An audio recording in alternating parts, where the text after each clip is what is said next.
راہ دل کی۔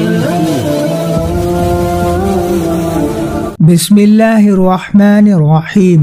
السلام علیکم ناظرین، تمام ناظرین کو راہ دین چینل میں دل کی گہرائی سے خوش آمدید۔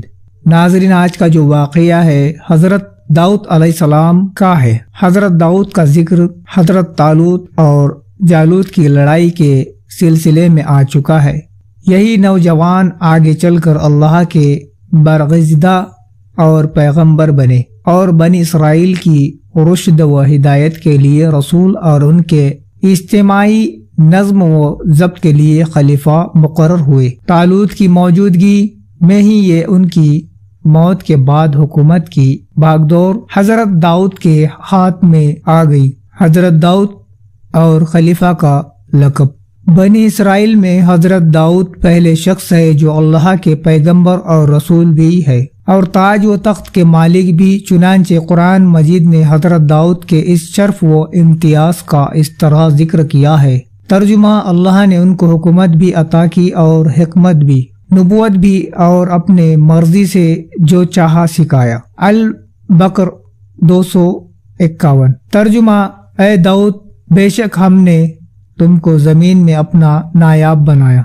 صوت 26۔ ترجمہ: اور ہم نے ہر ایک داؤد و سلیمان کو حکومت بخشی اور علم عطا کیا۔ نبیوں اور رسولوں میں حضرت آدم علیہ السلام کے علاوہ صرف حضرت داؤد ہی وہ پیغمبر ہے جن کو قرآن مجید نے خلیفہ کے لقب سے پکارا ہے۔ یہ لقب حضرت داؤد کے اللہ کے علم اور قدرت والی صفتوں کا پورا مظہر ہونا ثابت کرتا ہے۔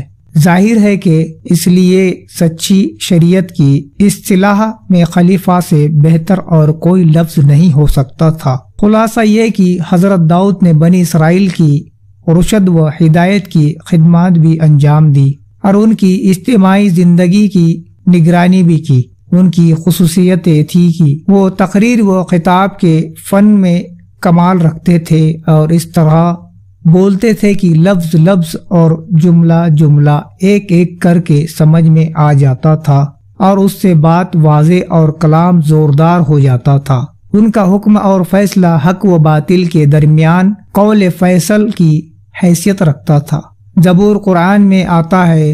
ترجمہ: اور ہم نے داؤد کو زبور عطا کی۔ النساء 163۔ ترجمہ: اور بے شک کچھ نبیوں کو کچھ پر فضیلت دی ہے اور ہم نے داؤد کو زبور بخشی۔ اسراء 55۔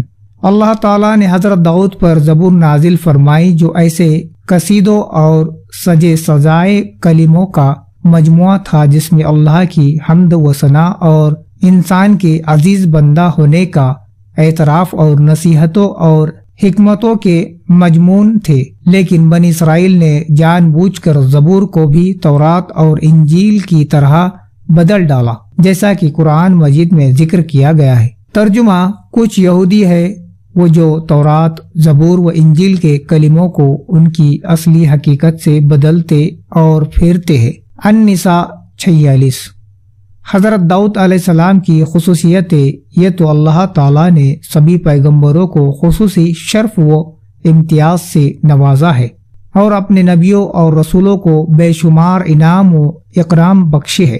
پھر بھی شرف و خصوصیت کے درجوں کے اعتبار سے ان کے درمیان بھی درجوں کا فرق رکھا ہے اور یہ امتیازی درجہ اور مرتبے ان کو ایک دوسرے سے ممتاز کرتے ہیں۔ ترجمہ: یہ رسول ہم نے ان کے بعض کچھ کو بعض پر فضیلت دی ہے۔ البقر 253۔ چنانچہ حضرت داؤد علیہ السلام کے بارے میں بھی قرآن نے کچھ خصوصیتوں اور امتیازوں کا ذکر کیا ہے اور وہ یہ ہے: پہاڑوں اور چڑیوں پر قبضہ اور ان کی تسبیح۔ حضرت داؤد اللہ تعالیٰ کی تسبیح و تقدیس میں بہت زیادہ لگے رہتے تھے اور اتنی اچھی آواز والے تھے جب زبور پڑھتے یا اللہ کی تسبیح و تحلیل میں لگے ہوتے تو ان کے گھما دینے والے نغموں سے نہ صرف انسان بلکہ چرند و پرند وجد میں آ جاتے اور آپ کے آس پاس جمع ہو کر اللہ کی حمد کے ترانے گاتے اور سریلی آواز اور سریلی اور وجد میں لا دینے والی آوازوں سے تقدیس و تسبیح میں حضرت داؤد علیہ السلام کا ساتھ دیتے تھے۔ اور صرف یہی نہیں بلکہ پہاڑ بھی اللہ کی حمد میں گونج اٹھتے۔ چنانچہ داؤد کی اس فضیلت کا قرآن نے سورہ انبیاء 7 اور 7 میں کھول کر ذکر کیا ہے۔ ترجمہ: اور ہم نے پہاڑوں اور پرندوں کو تابع آدین کر دیا ہے کہ وہ داؤد کے ساتھ تسبیح کرتے ہیں اور ہم ہی میں ایسا کرنے کی قدرت ہے۔ انبیاء 79۔ ترجمہ: اور بے شک ہم نے داؤد کو اپنی اور سے فضیلت بخشی ہے، وہ یہ کہ ہم نے حکم دیا ہے پہاڑوں اور پرندوں تم داؤد کے ساتھ مل کر تسبیح اور پاکی بیان کرو۔ ترجمہ: بے شک ہم نے داؤد کے لیے پہاڑوں کو صدا دیا کہ اس کے ساتھ صبح اور شام تسبیح کرتے ہیں، اور پرندوں کے پرے جمع ہوتے ہیں اور سب مل کر خدا کی حمد کرتے ہیں۔ صاد 18-19۔ کچھ تفسیر لکھنے والوں نے ان آیاتوں کی تفسیر میں کہا ہے کہ چرند اور پرند اور پہاڑوں کی تسبیح زبان حال سے تھی، گویا کائنات کی ہر چیز کا وجود اور اس کی ترکیب بلکہ اس کی حقیقت ذرہ ذرہ پیدا کرنے والے اللہ کی گواہی دیتی ہے، اور یہی اس کی تسبیح و تحمید ہے۔ اس شخص کے خلاف تحقیق کرنے والوں کی رائے یہ ہے کہ جانور، پیڑ پودے اور دریا، پہاڑ وغیرہ حقیقت میں تسبیح کرتے ہیں، اس لیے قرآن مجید نے کھول کر اس کا اعلان کیا ہے۔ ساتوں آسمان اور زمین اور جو ان میں ہے اسی کی تسبیح کرتے ہیں، اور مخلوق میں سے کوئی چیز نہیں ہے مگر اس کی تعریف کے ساتھ تسبیح کرتی ہے، لیکن تم ان کی تسبیح نہیں سمجھتے، بے شک وہ بردبار اور معاف کرنے والا ہے۔ بنی اسرائیل 44۔ اس جگہ دو باتیں صاف صاف نظر آتی ہے کہ ایک یہ کہ کائنات کی ہر چیز تسبیح کرتی ہے، دوسرے یہ کہ جن و انسان ان کی تسبیح سمجھنے کی سمجھ نہیں رکھتے، اس لیے ان چیزوں میں تسبیح کا حقیق موجود ہو اور پھر دوسرے جملے کا اطلاق کیا جائے۔ جن و انسان تسبیح کو سمجھ سے مجبور ہے تو کسی قسم کا شک نہیں رہتا۔ غرض قرآن مجید کا یہ ارشاد ہے کہ کائنات کی ہر چیز اللہ کی حمد و ثنا کرتی ہے اپنے حقیقی ماننے کے اعتبار سے، البتہ ان کی یہ تسبیح و تحمید انسانوں کی عام سمجھ سے اوپر رکھی گئی ہے، لیکن اللہ کی مرضی اور مشیت کے ماتحت کبھی نبیوں اور رسولوں کو اس کی سمجھ دے دی جاتی ہے جو ان کے لیے نشان معجزے کے طور پر ہوتا ہے، اور یہ معجزہ حضرت داؤد کی خاص باتوں میں سے ایک خاص بات تھی۔ حضرت داؤد کے ہاتھ میں لوہے کا نرم ہونا، قرآن نے اس واقعے کو اس طرح بیان کیا ہے۔ ترجمہ: اور ہم نے اس داؤد کے لیے لوہا نرم کر دیا کہ بنا جرے بڑی اور اندازے سے جوڑ کڑیا۔ ترجمہ: اور ہم نے اس داؤد کو سکھایا ایک قسم کا لباس بنانا تاکہ تم کو لڑائی کے موقع پر اس سے بچاؤ حاصل ہو۔ انبیاء 80۔